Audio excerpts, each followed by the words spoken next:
आज हम बात करेंगे व्यूअर ये जो है ब्रोनकाल सिरप के बारे में। ये जो ब्रोनकाल सिरप है इसकी जो कंपनी है वो है जी एटको इसकी कंपनी है, और इसकी जो कीमत है वो सिर्फ और सिर्फ ज़्यादा नहीं, सिर्फ और सिर्फ 70 रुपये एक सिरप की कीमत है।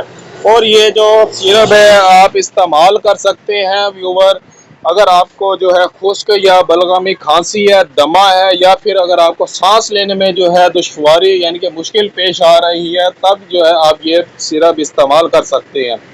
इसके अलावा व्यूअर अगर आपको जो है ब्रोंकाइटिस है यानी कि आपकी सांस की नालियों में रेशा है, बलगम है, तो इसको जो है पतला करता है, पतला करके जो है ये बाहर निकालता है। इसके अलावा जो है अगर आपको यानी कि एलर्जी या इन्फेक्शन की वजह से भी खांसी होती है, इस सूरत में भी आप ये इस्तेमाल कर सकते हैं। ये जो सिरप है ये चेस्ट इन्फेक्शन में भी इस्तेमाल होता है।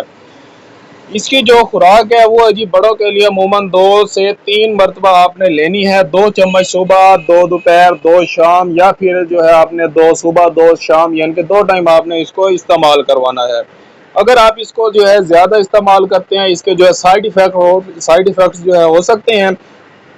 इसके जो साइड इफ़ेक्ट्स हैं वो हैं जी, अगर आप ये मुसलसल लगातार इस्तेमाल करते हैं तो आपको मतली हो सकती है, पेट में दर्द हो सकता है, एलर्जी हो सकती है कभी कभार, ये देखा गया है। और ये जो है सिरप शुगर के पेशेंट जो है इस्तेमाल नहीं कर सकते, और प्रेग्नेंट वुमेन भी इस सिरप को इस्तेमाल नहीं कर सकती। अगर आपके माइंड में किसी भी किस्म का क्वेश्चन है तो मुझे कमेंट करके लाजमी बताएं। मिलते हैं अगली वीडियो में, अब तक के लिए हमें इजाज़त दें। अल्लाह हाफिज़।